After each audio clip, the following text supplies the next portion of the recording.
soal-soal termokimia. Sebelumnya kenalin, nama aku Nadif Gita, bisa dipanggil Nadif. Saat ini aku lagi lagi nempuh studi di Teknik Kimia UGM. Jadi aku langsung share screen aja ya.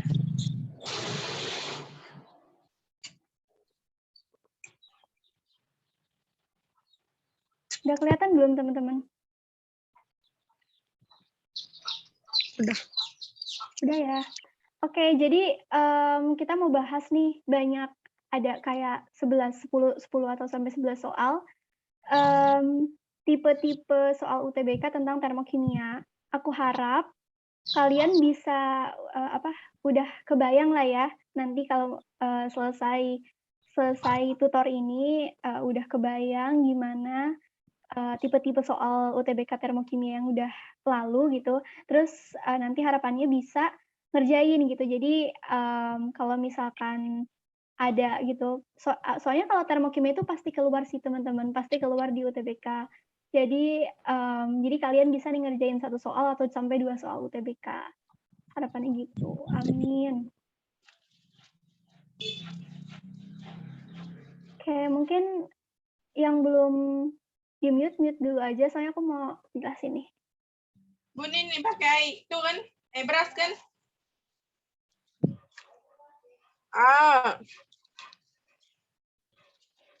Mungkin host boleh bantu mute dulu.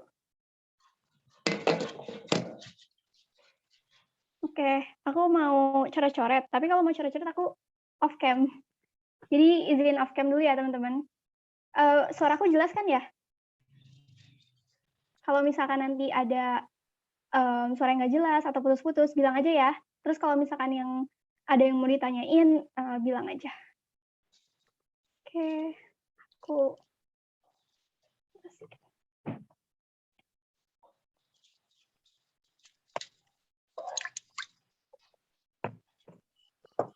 sebentar teman-teman.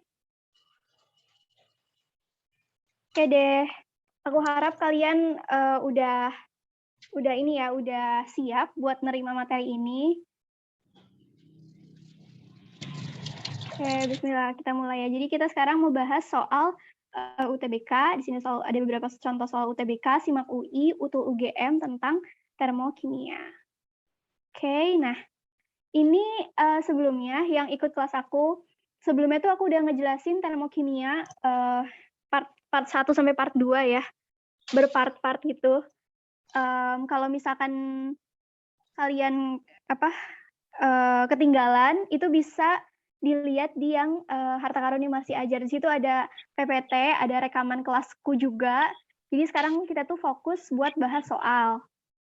Nah, pertama ini tuh soal tentang termokimia yang tipenya itu kita ada reaksi termokimia.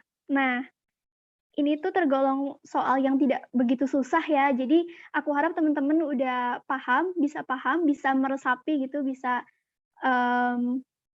paham betul. Jadi kalau misalkan ada soal sedikit yang dirubah tuh masih tetap bisa ngikutin gitu. Nah, ini kalau nggak salah aku lupa ini UTBK tahun 2000 berapa ya?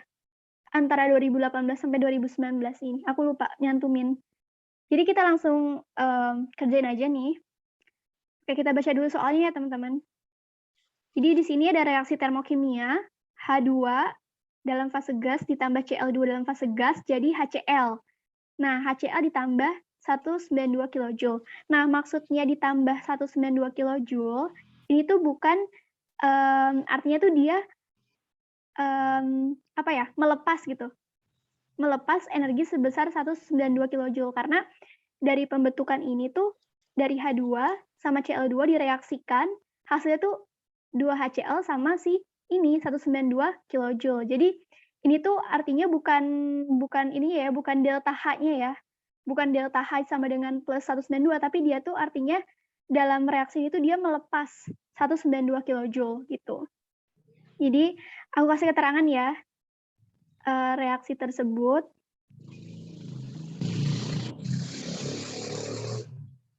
melepas 192 kilojoule. Nah, kalau melepas berarti delta H-nya negatif atau positif, teman-teman. Dan reaksinya termasuk endotherm atau exotherm.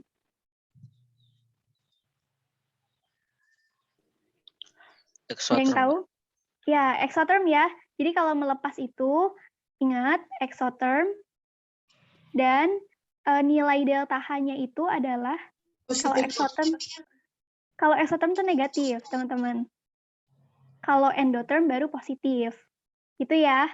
Jadi jangan terkecoh ini ada plus 192 tuh, maka delta H-nya plus 192 itu salah. Ini buat ngecoh sih soalnya dibentuk kayak gini. Jadi intinya dia exotherm dan delta H-nya segini.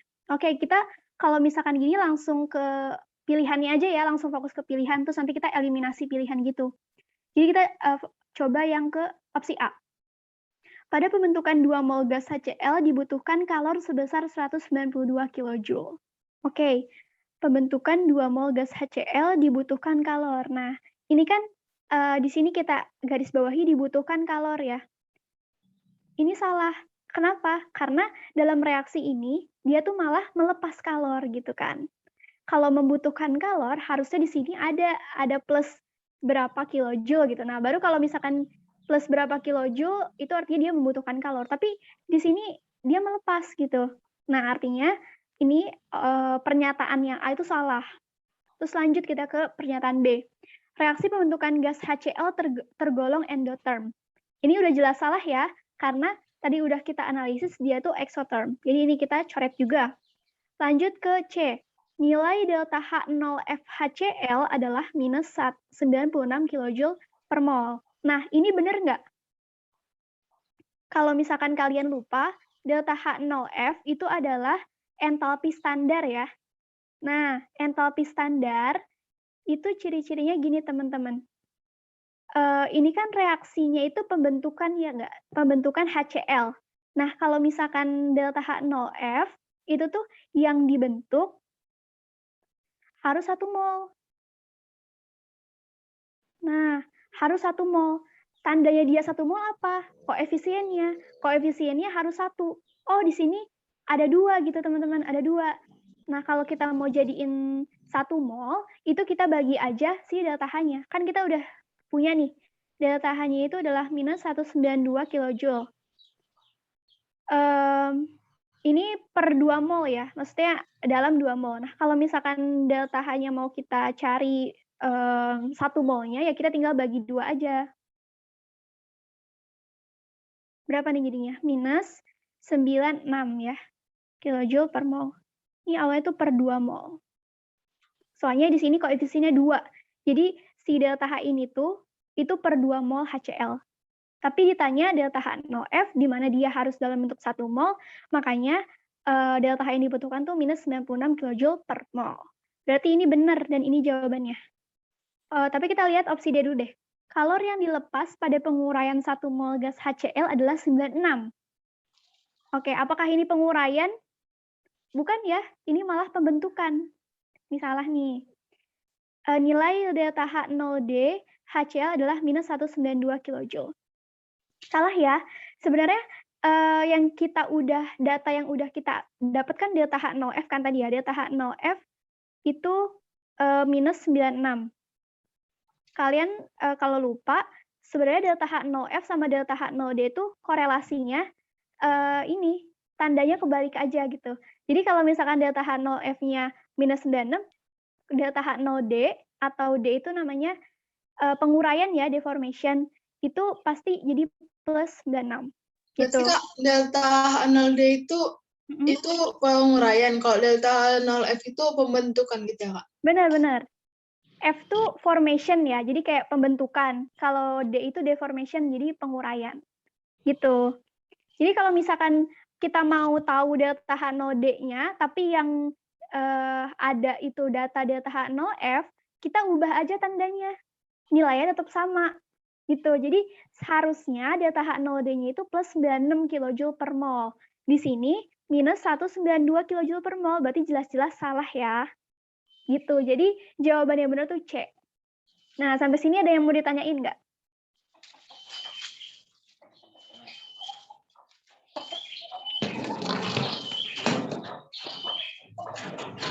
Ini ada yang nanya di chat ya, Kak boleh dijelasin nggak kenapa bisa reaksinya melepas itu dari mana? Oke, dari sini teman-teman ya, karena penuh coret-coret aku hapus dulu. Nah, ini tuh di sini tuh plus 192 kJ per mol ya. Di sini kan plus 192 kJ per mol hasilnya ya. Jadi dari H2 tambah Cl2 hasilnya tuh 2HCl tambah 192. Berarti kan dia menghasilkan si 192 kJ per mol kan, artinya kalau menghasilkan berarti dia melepas gitu, melepas si 192 kJ per molnya ke lingkungan. Jadi dia melepas exotherm gitu. Kira-kira jelas gak? Jelas, Kak. Oke, ini ada yang nanya Kak, lagi itu nih. kenapa ya Kak dia dibagi 2 tadi Kak? Oh iya, dibagi 2 ini ya. Nah, Ya. itu tuh karena di persamaan soal dia itu bentuknya tuh 2HCl nih, teman-teman. 2HCl, koefisiennya tuh 2. Nah, sedangkan kalau misalkan delta H0F itu tuh kita harus dalam keadaan standar. Dalam keadaan standar itu adalah 1 mol. Nah, jadi ini konsep perbandingan aja sih teman-teman. Jadi kalau 2 mol itu minus 192 kilojoule, nah kalau kita mau cari 1 molnya itu berapa gitu kan. Nah, ini tinggal perbandingan biasa. Jadi ini tuh misalkan kita misalnya ini X ya. Berarti X itu sama dengan 192 dibagi 2. Minus ya, jangan lupa. Nah, jadinya minus 96 kilojoule per mol. Gitu. Nah, Soalnya itu karena 2HCl ya Kak? Soalnya kan perbandingan mol itu sama dengan perbandingan koefisien. Jadi kalian tahu dia berapa mol itu bisa dilihat dari si koefisiennya dia. Oke Kan Kak. 2. Oke Kak. Oke. Terus ini ada yang nanya lagi nih, delta HD-nya juga dalam 1 mol ya Kak? Iya. Soalnya ini ada tanda 0-nya kan di atas nih. Sorry. Delta H 0D. Nah, kalau ada 0-nya, berarti itu dalam keadaan standar dan harus dalam keadaan 1 mol. Gitu. Nah, ada yang bertanya lagi nggak? Atau kita next aja nih ke soal selanjutnya? Maaf Kak, menanya bedanya H0F sama H0D apa ya? Oke, jadi bedanya kalau misalkan delta H0F itu tuh delta H entalpi ya, entalpi yang dibutuhkan untuk membentuk.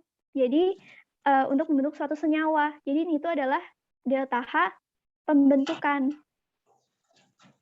Ingat aja ya, F itu adalah formation. Formation itu kan berarti membentuk ya. Jadi pembentukan. Kalau misalkan delta H0D, sorry, itu adalah delta H penguraian.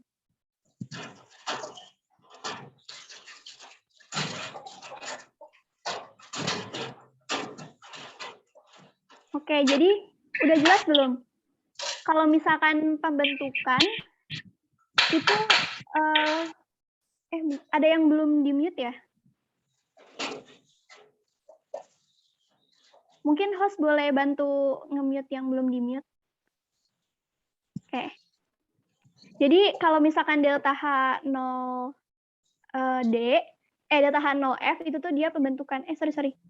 Pembentukan. Jadi jenis reaksi termokimianya tuh kayak gini teman-teman, kayak soal. Ini kan dari unsur, dari senyawa H2, jadi dari Cl2 membentuk suatu senyawa yang baru gitu kan. Berarti pembentukan. Kalau misalkan delta H0D itu tuh penguraian. Biasanya dari senyawa terus diurain ke unsur-unsurnya. Gitu. Jelas nggak kira-kira?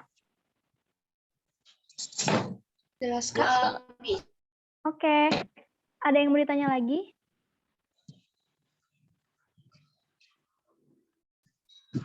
Mungkin kita bisa lanjut dulu ya. Iya, lanjut Kak. Sebentar. Bentar.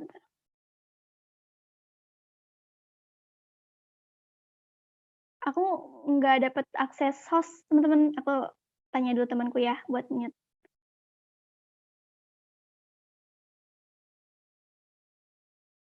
Oh ya udah. Oke. Sip, mantep. Next ya. Oke nih, ini UTBK 2018. Tapi kalian jangan takut, soal ini tuh gampang, teman-teman. Soalnya kita tinggal kita tinggal olah data aja gitu. Olah data, soalnya udah diketahui nih data-datanya. Kita tinggal olah aja dia, gitu. Oke, cara jawab soal kayak gini, ini tuh kita harus fokus ke ininya dulu, ke persamaan reaksi yang ada di soal, gitu. Oke, kita baca ya. Data nilai energi ikatan rata-rata diketahui sebagai berikut. Nah, ini tuh adalah data energi ikatan rata-rata. Nah, ada reaksi seperti ini, terus ditanya nih, nilai entalpi reaksinya tuh berapa? Kalau kalian lupa, cara nyari delta H dari energi ikatan, itu ingat aja, kiri kurang kanan. Jadi, yang ruas di kiri dikurangi ruas di kanan. Apanya yang dikurangi? Ya data-data yang ada di tabel ini gitu. Tapi sebelumnya kita analisis dulu gitu. Di sini kan ada C2H5F ya.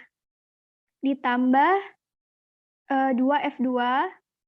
Jadi C2H3F3 ditambah 2HF.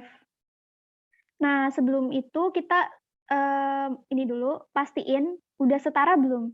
C-nya udah setara, H-nya udah setara juga ya, di sini ada 3, di sini 2, ini jadi 5, terus di ruas ini juga ada 5, H-nya berarti udah setara, di sini F-nya ada 1, ini F-nya ada 4, jadinya 5F, di sini 5F juga ya, ini 3, ini 2. Jadi udah setara nih reaksi ini, berarti boleh kita lanjut ke tahap selanjutnya, yaitu dianalisis. Gini, kalau misalkan energi ikatan, kita tuh harus, kita harus gambar, soalnya energi ikatan tuh adalah energi antar tiap-tiap atom gitu. Tiap-tiap unsur dalam si senyawa ini. Jadi makanya kita harus ini dulu teman-teman, harus jabarin. C2H5F. C itu kan punya 4 tangan ya. Satu ngikat C, satu lagi ngikat H berarti ya. Yang lain ngikat H. Nah, C ini ngikat H juga, dan ngikat 1F. Ini kan benar kan, C2, H-nya ada 5, udah 3, 4, 5, dan F-nya ada 1, udah benar. Tambah 2 kali, kalau F2 itu berarti gini kan. Jadi, C2H3F itu gimana? Gini teman-teman. C-nya ada 2 gitu kan. Terus ada H-nya 3, dan F-nya 3. Nah, ditambah 2 kali F gitu. Nah, kalau udah, kita analisis nih. Di sini ada berapa ikatan? Di sini, oke, kita analisis ya. Di sini ada ikatan C dengan C. Oke. Terus di sini juga ada ikatan C dengan H. Ikatan C dengan H ada berapa? Oke, kita lihat ya. Di sini ada 1, ada 2, ada 3, ada 4, ada 5. Oke, berarti ada 5. C dengan H. Terus ada lagi ada lagi C dengan F ya. Ada 1. Terus di sini juga ada F dengan F. Ada 2. Di sini ada C dengan C1, terus C dengan H, ada berapa? Ada, kita hitung ya, 1, 2, 3, udah, ada 3. C dengan H ada 3, terus ada juga C dengan F. Ada 3 juga ya, 1, 2, 3. Terus di sini ada H dengan F, 2. Oke, emang agak panjang sih teman-teman. Gampang tapi emang panjang gitu. Jadi kadang nyita waktu.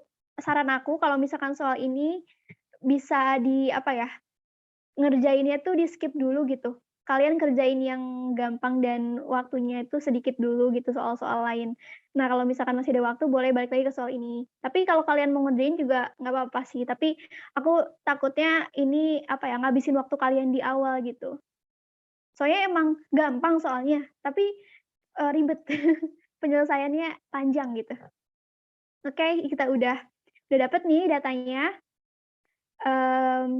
Sebenarnya gini kan, kiri kurang kanan ya kan, delta H, cara nyari delta H dari energi ikatan tuh kiri kurang kanan. Berarti yang ini semuanya, ini kan ditambah ya. Jadi si ini semua nih ya, si ini semua ditambahin, dikurangi ini semua gitu kan. Nah, berarti kita bisa coret-coret dong. Kalau ada hal yang sama, toh mereka kan dikurangi nanti hasilnya. Jadi kalau misalkan sama kan akhir-akhirnya juga saling mengurangi kan. Jadi untuk untuk biar lebih simpel hitungannya. Kalian nggak bisa pakai kalkulator kan. Jadi kita bisa coret kan, soalnya sama-sama C dengan C. Terus ini ada 5CH, di sini ada 3CH. Berarti ini kita bisa coret kan. Nah, sisanya berapa?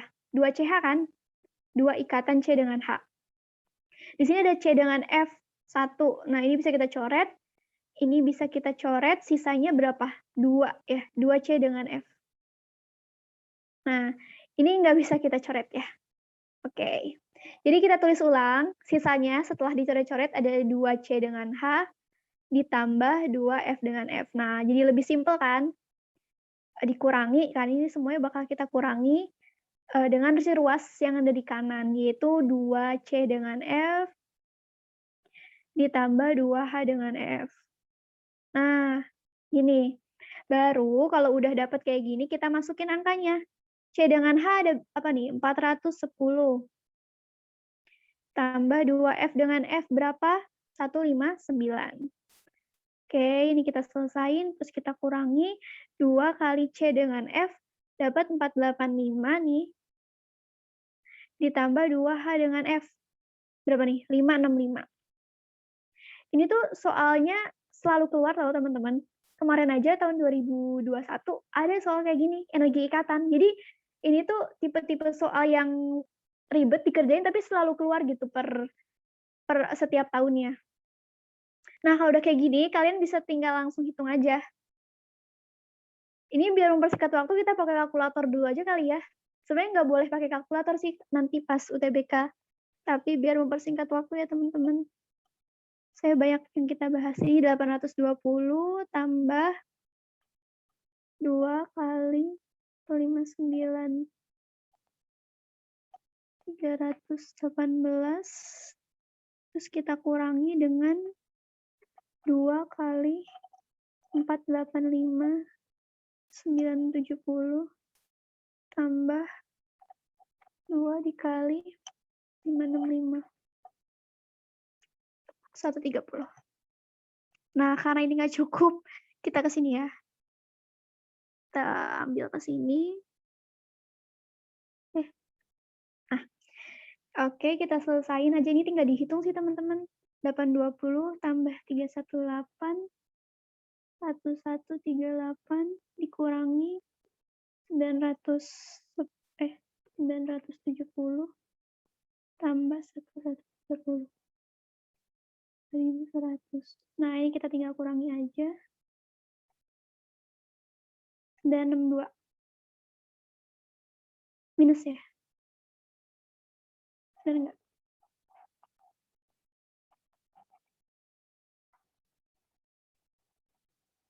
Sorry. Ya, minus 962 kilojoule per mol. Jadi jawabannya yang mana? Yang C ya. Gitu. Nah, kira-kira ada yang mau ditanyain nggak sampai sini? Emang panjang sih, teman-teman. Jadi ya, mau nggak mau harus diikuti alurnya. Oke, paham ya? Ini aku yakin kalian sering banget ketemu tipe soal kayak gini. Oke, kita lanjut aja ya. Nah, ini tuh tipe soal UTBK 2019. Jadi caranya gimana? Ini tuh sebenarnya lebih ke apa ya? Pemahaman sih, bukan hitungan. Ini pemahaman. Jadi kita baca soalnya dulu ya. Gambar berikut menunjukkan profil energi reaksi A tambah B jadi P. Oke. Terus ada diagramnya nih. Terus ditanya, pembentukan setiap mol P dari A dan B akan disertai dengan Oke. Nah, sebelum ini ada yang mau coba dulu nggak nih? Kira-kira apa nih jawabannya? Coba. Bu, bisa on mic aja kalau misalnya udah tahu. atau tulis di chat, aku kasih waktu 2 menit atau ke UTBK tuh harus kurang dari 1 menit sih. Coba bisa nggak kalian? Kalau ada yang tahu boleh, jawab di chat atau on mic aja.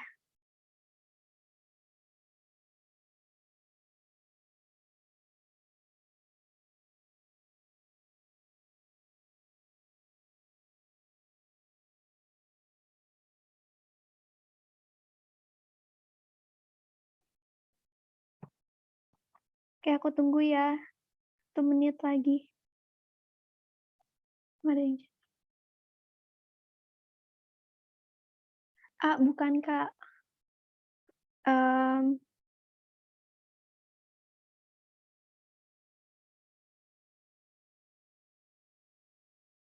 Bukan nih, teman-teman.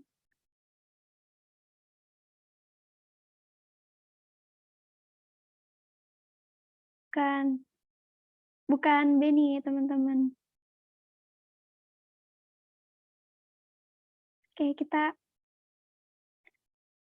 nah, iya benar, D, teman-teman. Jawabannya D. Nah, kita langsung ini aja kali ya, analisis nih bareng-bareng.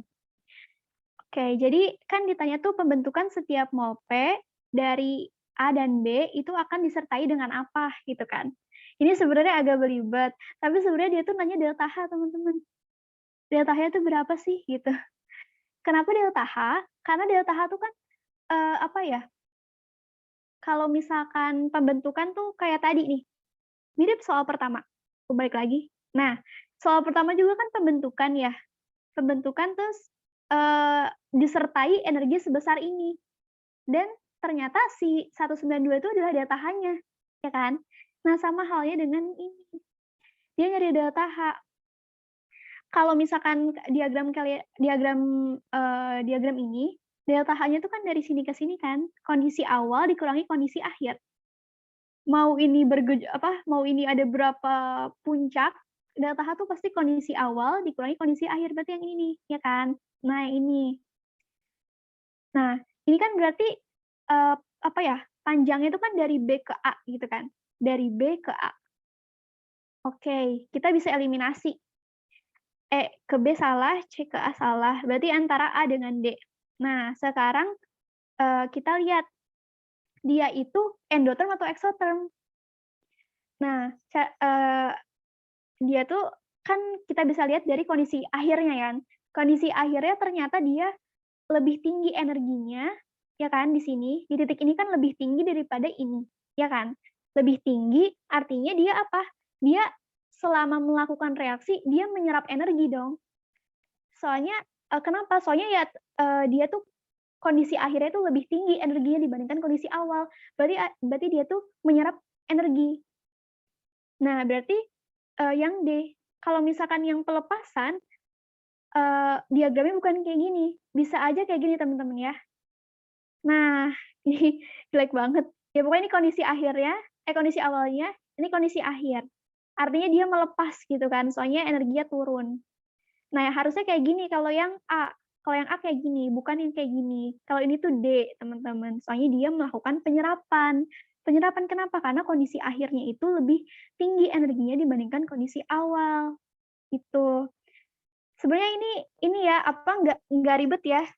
Cuman harus dipahami betul-betul aja, soalnya agak agak nggak familiar gitu. Sebenarnya malahan ini ditanya delta H aja gitu, delta H-nya tuh yang mana sih gitu. Nah, sampai sini ada yang mau ditanyain nggak?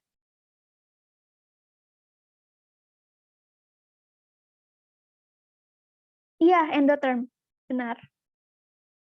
Endotherm, benar banget. Endotherm itu kan ini ya, menyerap energi gitu kan. Oh, boleh dijelasin lagi.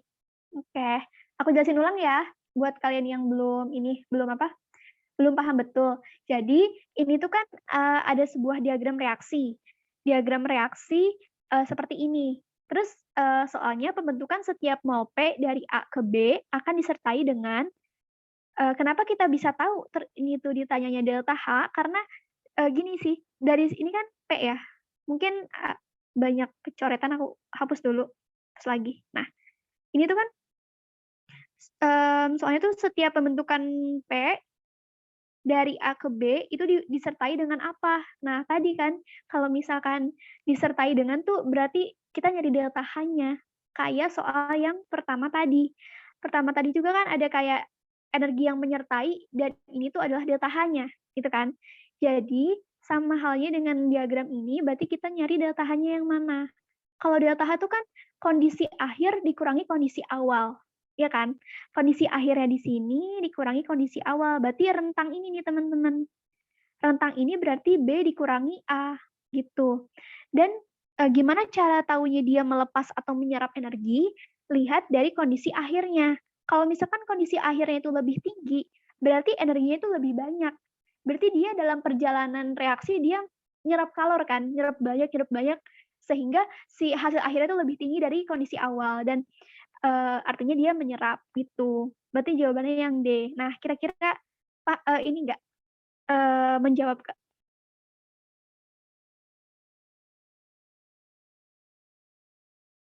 Oke, paham ya. Oke deh, sip mantap. Kita lanjut lagi ya.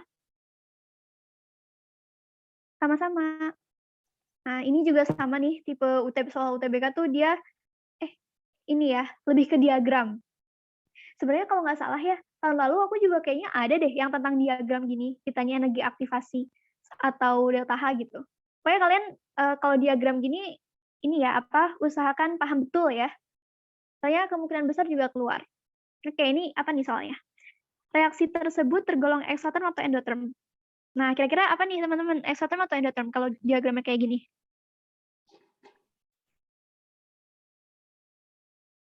Endo, nah bener banget. Kayak tadi ya, dia endoterm karena hasil akhirnya itu lebih tinggi. Energinya lebih tinggi dibandingkan yang awal ya, kondisi awal. Besarnya perubahan entalpi. Oke, perubahan entalpi. Nah, perubahan entalpinya berapa nih teman-teman? Pasti udah tahu nih, kalau dilihat dari soal sebelumnya, mirip-mirip. Perubahan entalpi atau delta H-nya berapa nih? Ada yang mau dijawab? H-nya berapa? 50. Iya, benar banget. 50 dari mana? Dari sini ya. 75 kurang 25. Iya, 75 dikurangi 25. Dengan 50. Soalnya delta H tuh dari sini ke sini. Itu adalah delta H. Energi aktivasinya berapa nih kira-kira? Gampang dong ini. Pasti kalian tahu semua.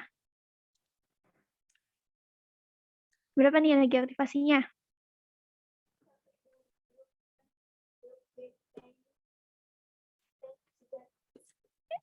Energi aktivasi itu dari kondisi awal sampai dia puncak. Aduh, maaf ya teman-teman kegeser terus. Nah, ini dari kondisi awal sampai ke dari kondisi awal ini sampai ke puncak sini ya. Berapa nih berarti? 75 ya. 100. 75. Ya, betul, 75. Gitu. Jadi ingat kalau energi aktivasi itu energi yang diperlukan biar dia itu memulai reaksi gitu. Jadi dari awal hingga puncak ini gitu. Dan kalau delta H tuh kondisi akhir, dikurangi kondisi awal gitu. Kira-kira udah jelas ya? Daripada paham, kita lanjut dulu. Nah, ini nih, sama. So 2019. Oke, kita jawab yang A. Reaksi tersebut eksoterm atau endoterm? Exo. Nah, betul ya, ekso ya. Soalnya yang kondisi akhir dia itu kurang gitu. Lebih rendah energinya dibandingkan kondisi awal. Artinya dia tuh selama melakukan reaksi pasti melepas energi dan melepas itu adalah eksoterm gitu. Terus lanjut, perubahan entalpi pembakaran 1 mol C3H8 itu berapa gitu. Nah, caranya gimana? Caranya gini ya. Itu C3 Kak, C38 tambah O2 menghasilkan 3 CO2 tambah 4 H2O Kak. Iya. Berarti kalau gini berarti perubahan entalpinya berapa nih? Berarti perubahan entalpi pembakarannya Kak ada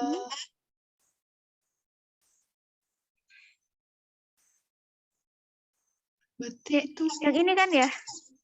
iya Kak, 15/1 kali 1 Kak. Min Iya. 15 Kak. 15 kilojoule ya.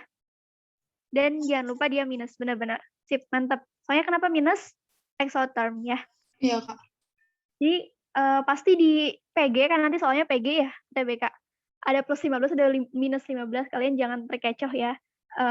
Karena di exotherm tuh pasti minus.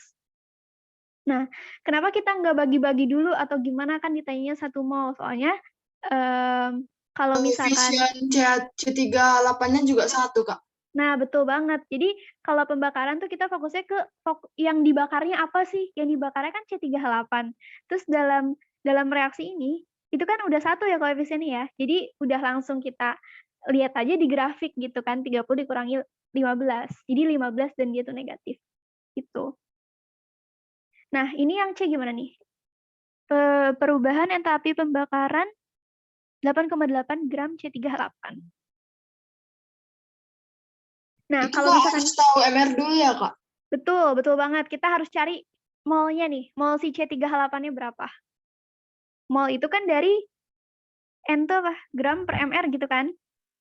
Nah, gramnya itu kan 8,8 gram. Dan kalau MR C38 tuh berapa?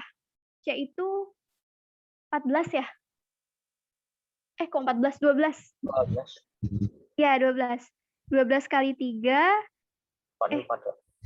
ditambah 44 ya? Oh iya benar, berarti 8,8 gram dikurangi 44 gram per mol. Nah, jadinya berapa nih? Kok aku ngeblank? Berapa nih teman-teman? 0,2 ya? Ya, 0,2 mol. Betul. Jadi, kalau misalkan ditanya delta H-nya berapa, ya delta H itu kan si ininya apa? Sorry. Kan kalau misalkan 1 mol tuh minus 15. Kalau 0,2 mol tuh berapa? Tadi kata aku bilang perbandingan sederhana ya. Jadi tinggal dibagi aja. Kok dibagi dikali, sorry.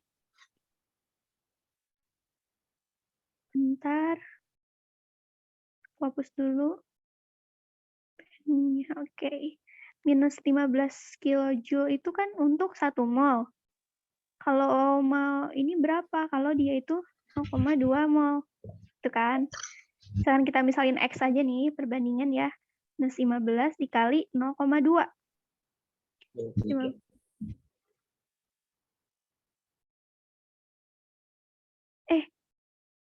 Bentar. Penku agak... Jadinya berapa nih teman-teman? 6 ya?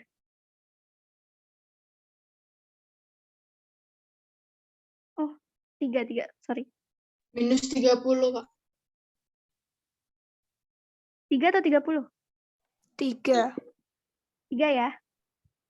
Minus 3 kilojoule. Oke. Terus ini energi aktivasi. Kalau energi aktivasi berarti berapa nih teman-teman? 3 Joule. 20 ya? Saya kan ini kan. Dari sini, dari kondisi dia awal ke puncak.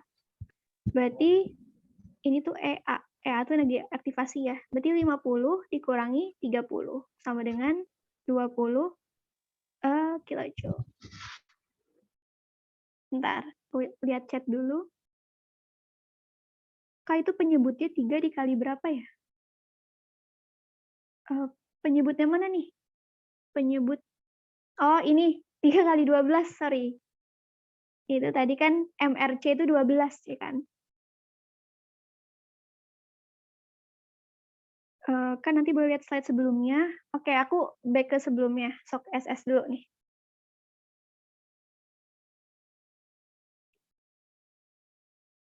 Udah ya? SS udah. Oke, sama-sama. Lanjut, ini. Nah, di soal ini ada yang mau ditanyain nggak? Atau udah paham semua nih? Aman? Aman ya?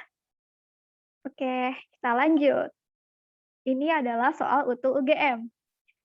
Ini aku lihat apa ya? Aku dapat rumor dari mana ya? Kalau nggak salah yang bikin soal UTBK tuh ya sama gitu, sama yang bikin UTU. Pokoknya kan UTBK tuh kan dibuat sama dosen-dosen gitu kan. Nah kebetulan soal UTU tuh mirip-mirip tipenya tuh mirip-mirip UTBK. Jadi nggak ada salahnya kita pelajarin soal UTU karena siapa tahu ya gitu kan. Siapa tahu apa ya tipenya sama gitu. Tapi emang sama sih. Tahun lalu juga mirip-mirip soal UTU sama UTBK. Oke, jadi kita langsung coba aja ya. Reaksi dekomposisi berikut terjadi di dalam air bak mobil. Oke, reaksinya seperti ini. Ditanyanya gini, panas pembentukan delta H0F untuk NaNA3 adalah oke. Ditanyanya tuh delta H0F untuk NaNA3. Ini gampang sih teman-teman. Pasti teman-teman tahu. Berapa nih kira-kira? Ada yang mau coba jawab? Atau mau coba dulu? Aku kasih waktu 2 menit. Berarti 48 ya? Atau ada yang mau langsung on mic? Jawab di chat nggak apa-apa. Sok dicoba dulu.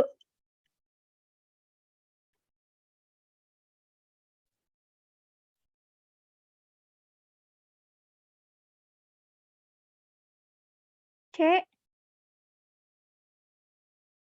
Oh, bervariasi nih ya. Aku sebenarnya belum hitung. Mungkin kita hitung bareng-bareng dulu. B. Iya, Kak. Oke. Nih, sebelumnya aku tanya dulu nih. Ini tuh reaksi apa? Penguraian atau pembentukan? Penguraian. Penguraian ini. Penguraian. Berarti ini tuh delta H-nya tuh segini, gitu kan? Minus 45,3. Berarti penguraian gitu kan? Sorry. Dia belum 1 mol ya, dilihat-lihat. Oh iya. Oh iya teman-teman. Ini dia belum 1 mol nih, NaNA3-nya. Koefisiennya masih 2. Kalau gini berarti diapain? Dibagi 2. Nah, Bagi betul. Jadi delta H0, kalau penguraian tuh D ya. Delta H0D itu minus 45,3 dibagi 2. Berapa nih? Minus 22 ya? 21,8. 22,65. Iya, 22 sekian ya? Oke. Terus delta H0D-nya segini. Ditanya delta H0F. Berarti kalau delta H0F yang tadi aku bilang, korelasinya itu tinggal berubah tanda aja. Berarti plus ya tandanya. Plus 22 sekian. Nah, sebenarnya nih teman-teman, nggak cuman berubah tanda doang, sebenarnya tuh ada kayak perubahan sedikit gitu. Jadi di sini kan karena nggak ada 22, jadi kita cari yang paling mendekati. Berarti C ya. Sebenarnya korelasi delta H0D sama delta H0F tuh nggak sesimpel langsung berubah tanda. Sebenarnya tuh nilainya tuh mendekati gitu ya, mendekati tapi sering karena karena selisihnya itu kecil banget. Jadi sering dianggap tuh kalau di SMA ini berubah tanda aja gitu. Oke, ada yang tanya, kok bisa penguraian? Nah, ini kan kita bisa analisis dari sini. Ini kan 2 NaNA3, terus jadi N2 sama Na. Kalau misalkan dari sebuah senyawa, terus hasilnya itu adalah unsur-unsur penyusunnya, itu adalah penguraian. Gitu. Jadi kan dia diurai kan, oh jadi N2 terus jadi Na. Berarti ini adalah penguraian gitu. Kalau pembentukan, bentuknya tuh pasti gini nih. 3N2 tambahkan dari unsur-unsurnya. Jadi 2Na3 ini kalau pembentukan. Gitu, tapi kan berarti ini penguraian ya. Jangan lupa di-convert dulu tandanya plus. Jadi kita jawabannya C ya. Berarti tadi yang jawab C benar.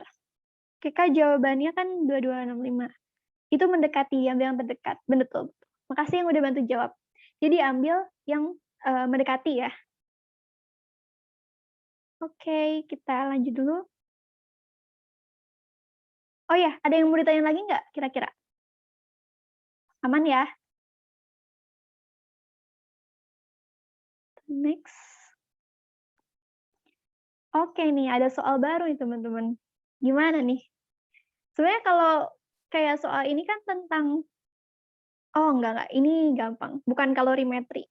Ini masih gampang nih teman-teman. Oke, kita kerjain bareng-bareng.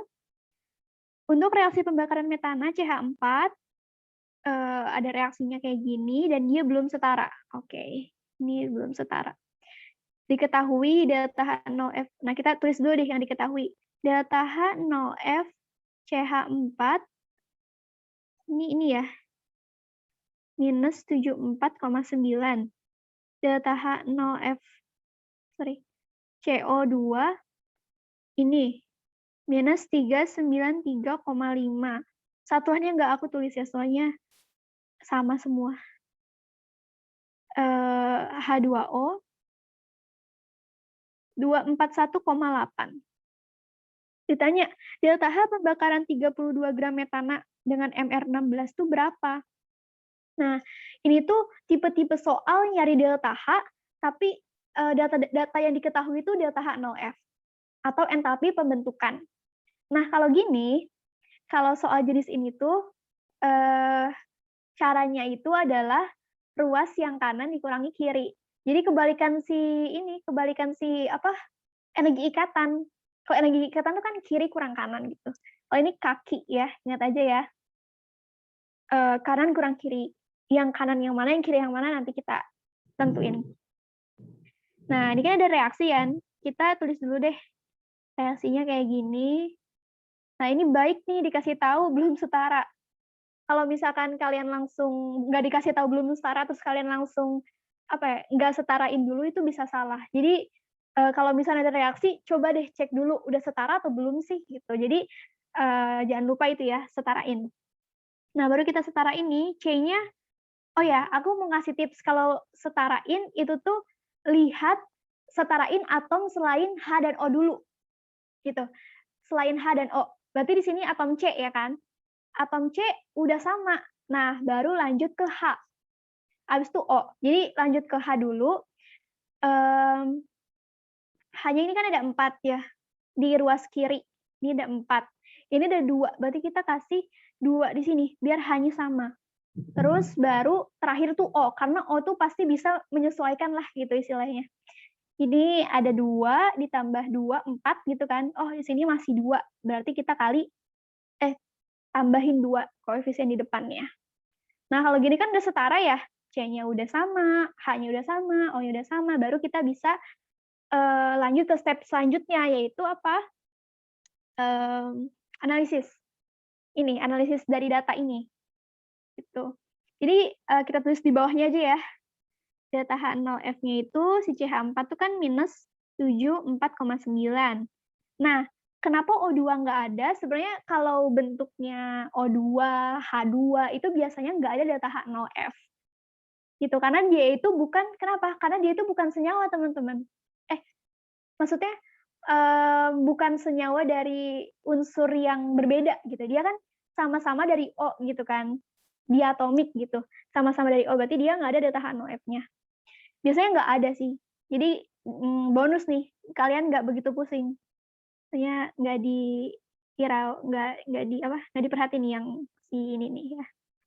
Selanjut ini CO2-nya ada berapa? Minus 393,5. Dan yang ini jangan lupa kalau misalkan ada koefisiennya 2, dia dikali 2 juga ya. Ini 2 dikali 241,8. Oke. Nah, masukin ke rumus. Kaki yang kanan apa aja? Minus 393,5 ditambah 2, jelek banget 2-nya. Nah, 2 dikali 241,8. Oke, dikurangi yang kiri. Cuman 74,9. Nah, ini nggak begitu ribet ya perhitungannya, kita bisa hitung. 16. Ini kurangi minus 74,9. Oke, ini berapa nih? Ribet juga deh. Aku pakai kalkulator ya. Mager. Kalau yang ribet gini. Kalian jangan mager ya nanti. 483,6. 90,1. Ditambah 74,9. Nah, berapa nih? 165 ya? Oke, mantap. Ya ampun. Sebentar guys, sebentar.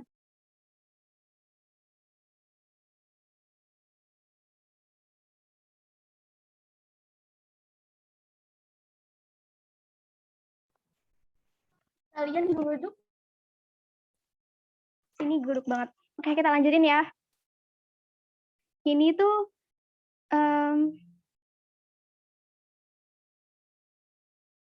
ada yang tanya nih. Sebelum kita lanjut ada yang tanya. Kak, kalau kika itu kan energi ikatan. Benar, kalau kaki itu apa ya? Kaki itu kita pakai kalau misalkan mau nyari delta H, tapi yang diketahuinya itu ini, delta H 0F. Jadi kalau misalkan kita mau nyari delta H, yang data yang diketahuinya itu delta H 0F, kita pakai rumus kaki. Gitu. Kedengeran nggak teman-teman? Kedengeran ya? Oke. Nah, lanjut aja ya, 165. Apakah ini jawabannya? Bukan ya?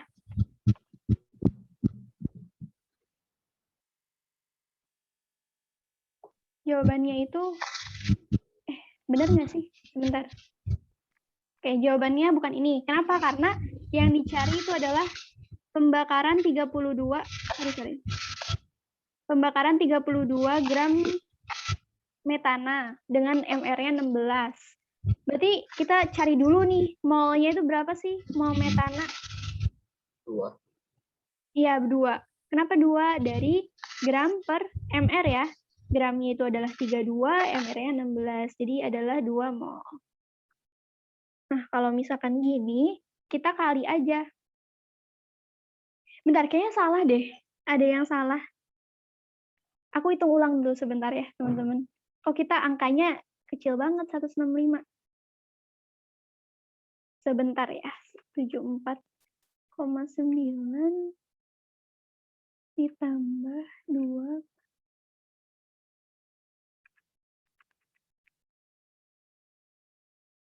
Ih, kok. Bentar.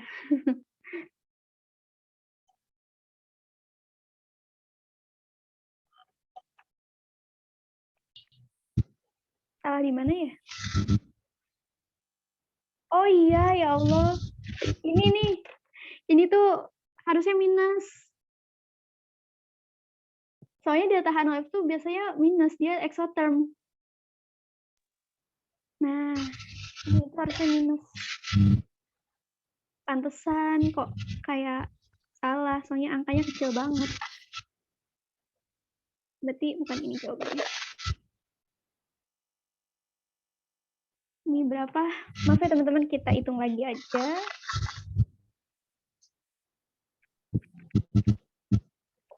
Didapat minus 483,6. Kurangi 393,5. Minus 877,1. Nah, berapa nih?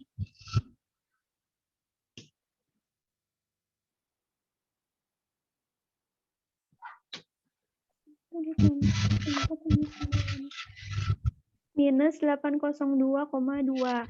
Nah, kalau udah, ini itu kan per 1 mol. Kita kali aja. Minus 802,2 dikali 2. Dapatlah minus 1604,4 ya. Kilojoule. Yang A jawabannya. Nah, kira-kira ada yang mau ditanya nggak?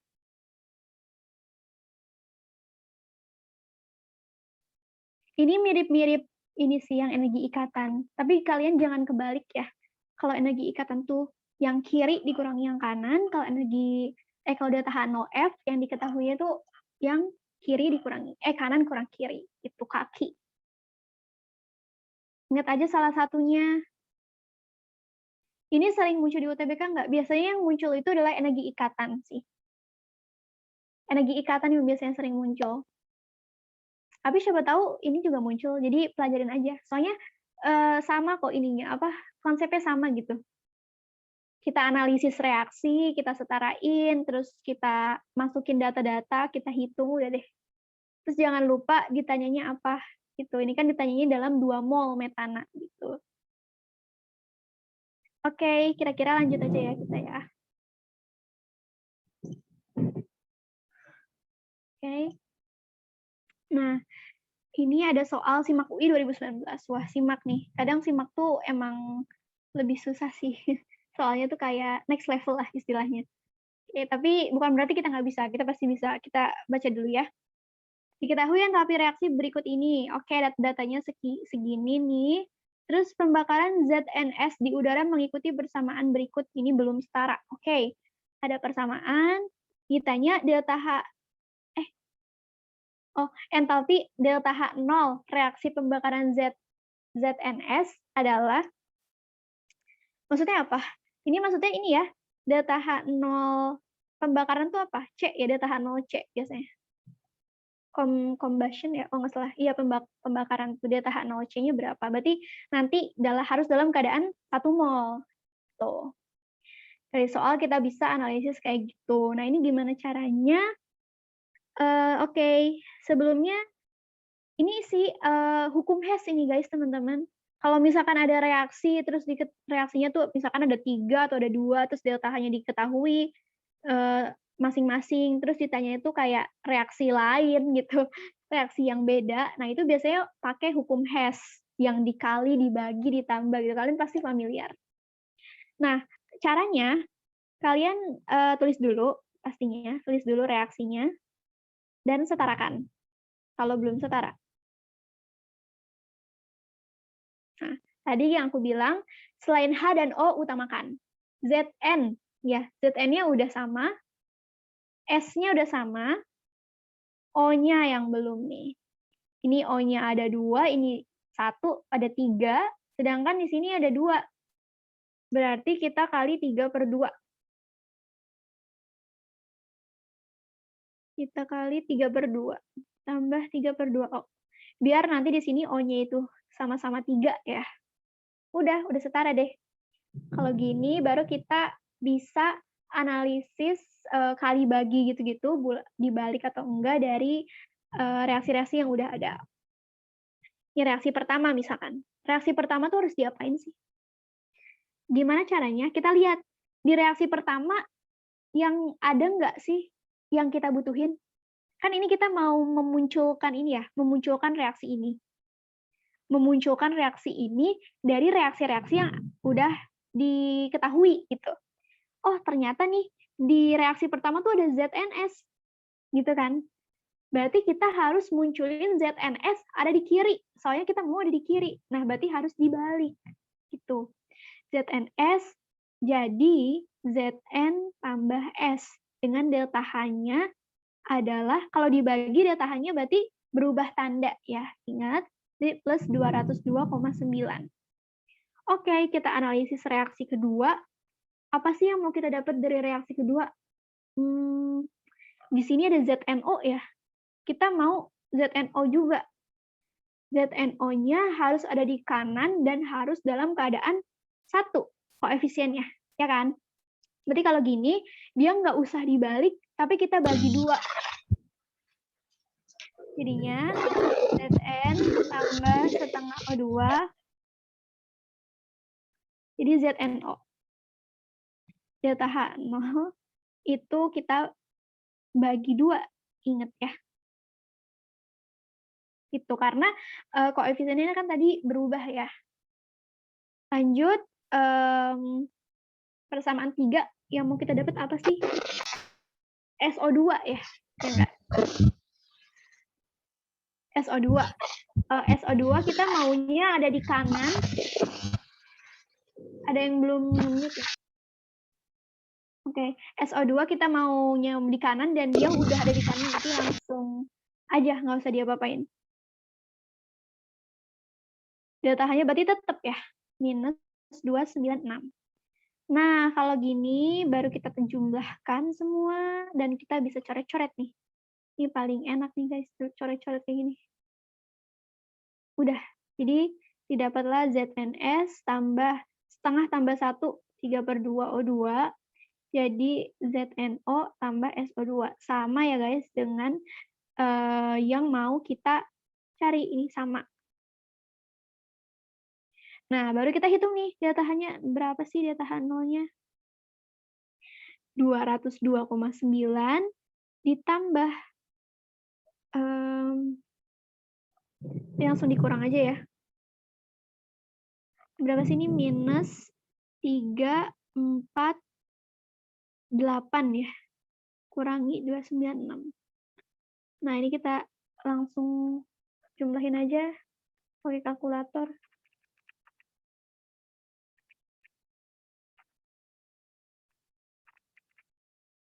Oke, minus 441,1 kilojoule per mol. Oh, ini aku 1. Oke, 2. Nah, salah. Oke, jadinya minus 441,2 kilojoule per mol. Ini jawabannya C. Gampang ya ternyata. Gimana teman-teman? Pasti bisa kan? Bisa nggak? Ada yang mau ditanyain? Aman nggak? Aman ya?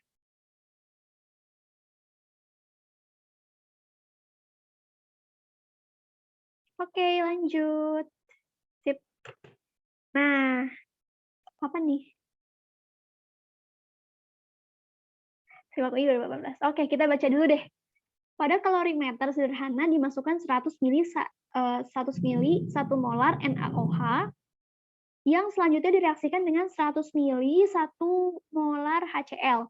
Temperatur larutan D itu jangan ini ya, jangan bingung, D itu densitas rho. Pokoknya satuannya kan 1 gram per ml ya, sama kayak rho, massa jenis. Dan kalorimeter meningkat dari 25 derajat Celcius menjadi 32,1 derajat Celcius. Jika kalori jenis larutannya itu adalah 4,2 sekian, perubahan entapi, oke, ditanya daya tahannya ya. Perubahan entapi reaksi esteralisasi. Oke, daya tahannya berapa nih? Ini gampang kok teman-teman. Jadi kita tulis aja dulu yang diketahui apa sih? 100 mili 1 molar NaOH direaksikan, kayak misalnya ditambah gitu ya, dengan 100 mili 1 molar HCl. Dengan rho-nya itu adalah, aku tulis rho aja biar kalian nggak bingung. Soalnya densitas, D itu densitas kalau nggak salah ya. Soalnya sama sih satuannya. Oke, di sini ada perubahan suhu ya, delta T-nya kita langsung cari aja. Suhu akhir dikurangi suhu awal, 32,1 dikurangi 25, berapa nih? 1,17 ya. Benar nggak? 7,1.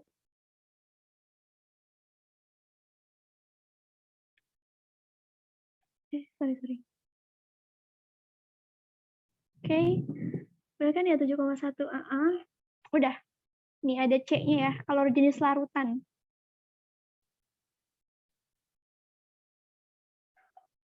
Oke. Delta H.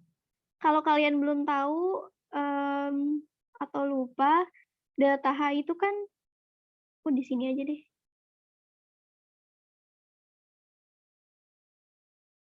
Delta H itu kan Q dikurangi N. Ya enggak? Soalnya kenapa? Soalnya satuannya itu kan kilojoule per mol. Kalau kalian lupa dari sini aja nih satuannya kilojoule per mol. Berarti kilojoule itu kan kalor. Ya kan? N itu kan mol. Jadi delta H itu Q per N. Berarti harus ada dua nih yang kita cari. Q-nya berapa, N-nya berapa gitu kan. Oke, dari Q dulu deh. Q itu apa sih? MC delta T ya kan? C-nya udah ada. Delta T-nya juga udah ada. Yang belum tuh M. M apa sih sebenarnya? M dari hasil ini, hasil pereaksian ini.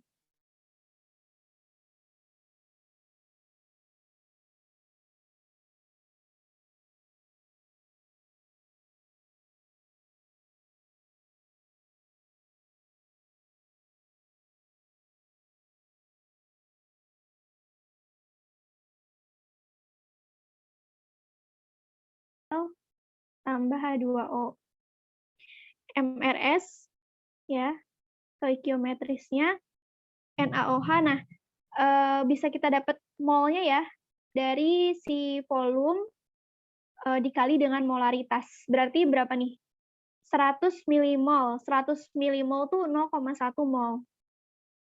HCl-nya juga 0,1 mol. Dia bereaksi semua ya. Habis 0,1 mol. Nah, si NaCl-nya tuh 0,1 mol. Kenapa?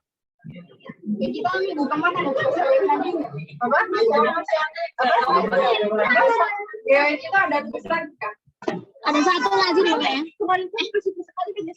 ya. Oh, salah teman-teman. Sebenarnya M-nya itu sebenarnya kita tuh kita nyari MRS ini bukan buat nyari M, buat nyari si molnya ya. Ini buat nyari molnya. Udah dapat nih molnya 0,1 mol. Nah, C-nya udah ada, delta T udah ada, N udah ada, tinggal M. Ya kan? Nah, M-nya itu berapa sih? Nah, M-nya itu adalah dari si rho ini, guys. Nah, aku di sini ya, mencari M. Rho itu adalah gram per, kok gram? M ya, M per V kan? M per V, aduh, aku hapus dulu deh. M per V. Nah, rho-nya itu kan 1. M-nya itu M. V-nya itu 100 kan? 100 ditambah 100 berapa? 200 kan? Si ini tuh kan hasil campuran dari kedua NaOH dan HCl. Berarti dia itu, sebenarnya dia tuh volumenya 200. Berarti 200 dibagi 200. Berarti di sini masanya adalah 200 gram. Oke. Kita nggak ubah Oke, kita nggak ubah ke kilogram ya, tetap gram. Lanjut aja di sini ya. Q sama dengan MC delta T. Q-nya itu sama dengan 4,2 kali 7,1. Nah, ini tinggal di kalkulatorin aja. Sebenarnya tinggal dihitung sih.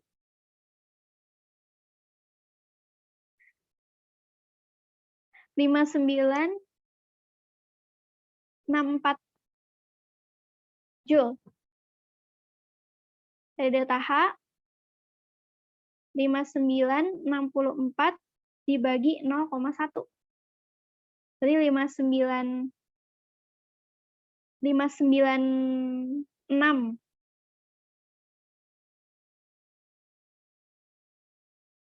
Bener nggak? 59640 kilojoule per mol. Kok kilojoule, sorry. Joule ya, masih dalam bentuk joule.